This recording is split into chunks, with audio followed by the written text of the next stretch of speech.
축산, 검협전.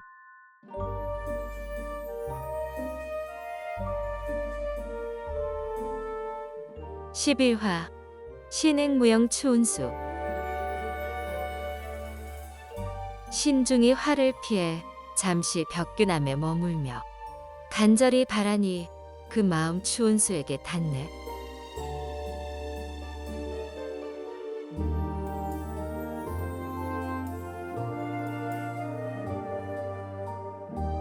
점원에게 한두 마디 더 묻고 객잔을 나왔는데 저 앞 큰 길에 사람이 잔뜩 모여 시끌시끌했다. 무슨 일인가 싶어 가보니 멀찍이 주점 앞에 남루한 옷을 입은 비쩍 마른 노인이 눈을 막고 입을 꼭 다문 채 앉아 있었다. 구경꾼들이 노인을 둘러싸고 욕하고 비웃으며 한창 떠들고 있기에 슬쩍 무슨 일인지 물었는데 대략 이런 상황이었다. 노인이 아침 일찍부터 술과 음식을 배 터지게 먹고는 점원 눈을 피해 슬그머니 밖으로 나갔다. 사실 주점 사람들은 처음부터 무전 취식을 의심했던 터라 밖으로 나가려는 노인을 보고 재빨리 쫓아갔다. 문 앞에서 노인을 낚아채는 순간 낡아 빠진 도포가 푹 찢어지고 말았다. 그러자 노인이 벌컥 성을 내며 도포를 물어내라고 떼를 쓰기 시작했다.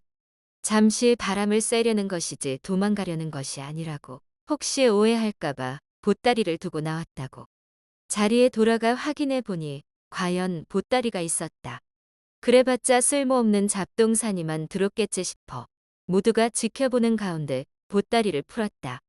뜻밖에도 은자 몇 냥과 100개가 넘는 콩알만한 진주를 염주처럼 엮은 것이 있었다.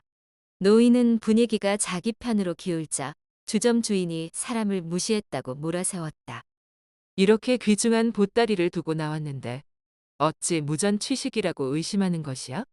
진주보다 더 귀한 옷을 찢어놨으니 당장 배상하지 않으면 고발이고 뭐고 여기서 목을 메어버릴 테다. 구경꾼들이 말려도 소용없고 누군가 좋게 달래려고 다가가면 죽자고 싸우려 들며 한사코 주인에게 옷을 물어내라고 했다. 주수는 호기심이 일어 구경꾼 사이를 비집고 들어갔다. 비쩍 마르고 까무잡잡한 살결, 빼국이 줄줄 흐르는 얼굴에 다 낡고 찢어진 옷을 걸친 노인이 한눈에 들어왔다. 신발도 다 떨어져 뒤꿈치가 훤히 보이고 옆에 작은 보따리가 있었다. 당황한 주인이 안절부절 못하며 좋은 말로 열심히 달랬지만 노인은 눈을 감고 한마디도 하지 않았다.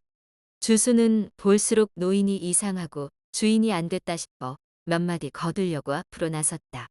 그때 노인과 눈이 딱 마주쳤다. 드디어 왔구먼. 어르신 무슨 일로 이렇게 언짢으십니까? 이놈들이 날 얼마나 무시했는지 아느냐? 내 놈이 진정 내 제자라면 이 가게를 다 때려 부수고 태워버리게. 알아들었느냐? 주수는 노인이 무슨 말을 하는지 당최 이해할 수 없었다. 신수원한 주순을 제자라고 부르자 구경꾼들은 노인이 잘난 제자를 믿고 그렇게 뻗댔구나 생각했다. 더욱 다급해진 주인이 주순에게 사정을 설명하려는데 노인이 보따리를 옆구리에 끼고 일어섰다. 때맞춰 자랐다. 잘 처리하도록 해라. 그래도 공짜로 먹고 도망갔다는 말을 들으면 안 되니 불 지르기 전에 밥값 먼저 치르거라. 난 먼저 간다. 그러고는 구경꾼들 사이로 유유히 사라졌다. 노인의 사투리 억양이 심한 데다 말도 빠르고 너무 갑작스러운 상황이라 주수는 잠시 멍해졌다. 주인은 정말 가게를 태울까봐 열심히 비위를 맞추며 주순에게 굽실거렸다. 주순이 정신을 차렸을 때 노인은 이미 사라졌고 사람들은 자신을 제자로 알고 있으니 불을 지르라는 말은 농담이라고 쳐도 술값은 대신 치러야 했다.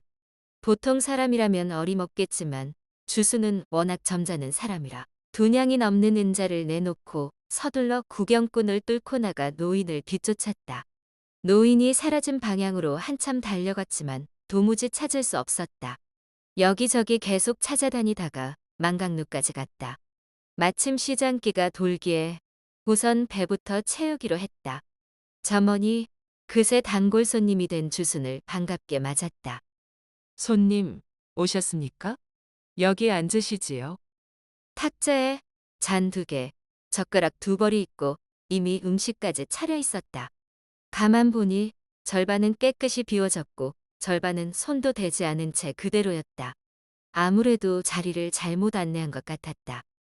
여기는 아직 식사를 마치지 않은 듯하니 다른 자리를 주게. 이건 어르신이 손님 드시라고 남겨둔 것입니다. 내게 남겼다고? 누가? 누구긴요. 손님의 사부지요. 주수는 방금 일이 떠올라 기가 막혔다. 누가 내 사부라는 것인가? 남루한 옷을 입은 어르신 말입니다. 설마 저희 마음대로 차렸겠습니까?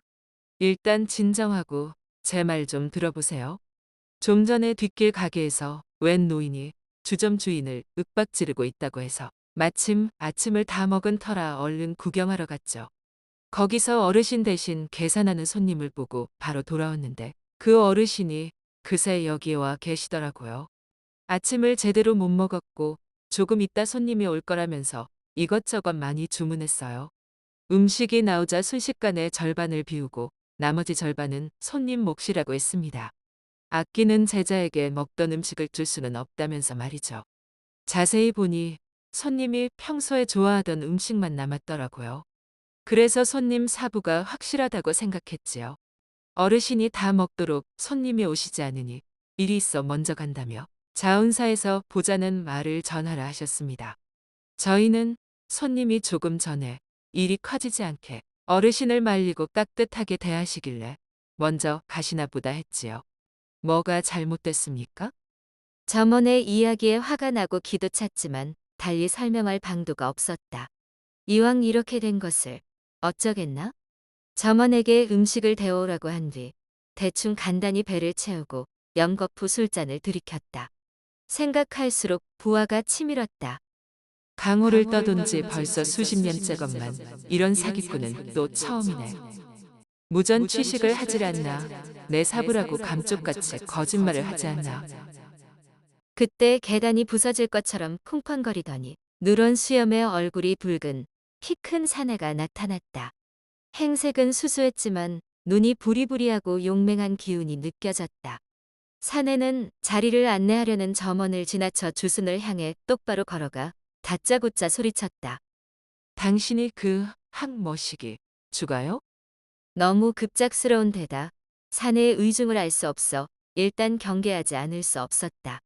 주수는 술잔을 내려놓는 순간 빠르게 몸을 날려 창가에 걸터 앉았다.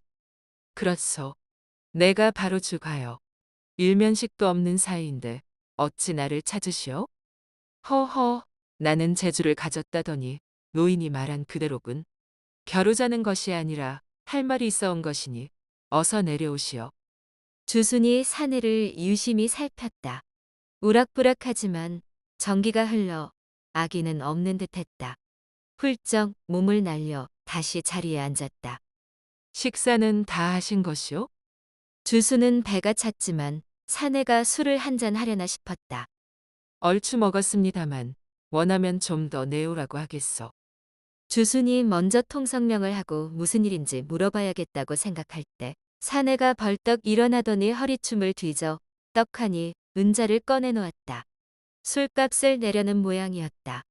주순이 정중히 거절하려는데 사내가 천천히 다가왔다. 그리고 방심한 주순의 두 손을 낚아채 순식간에 둘러엎고 아래층으로 훌쩍 뛰어내렸다. 번개같이 빠른 몸놀림이었다. 주순도 나름 노련한 고수였지만 혈도를 찍혀 옴짝달싹할 수 없으니 속수무책으로 당하고 말았다. 사람들은 주순이 사내를 피해 창문에 걸터 앉을 때부터 이상하다고 생각했는데 사내가 주순을 둘러엎고 나가자 관원이 비적을 잡아간 것이 틀림없다며 큰 상을 받겠구나 라고 수군거렸다. 한바탕 소란이 벌어진 가운데 주순과 멀지 않은 자리에 앉았던 한 청년이 피식 비웃더니 술값을 치르고 조용히 사라졌다.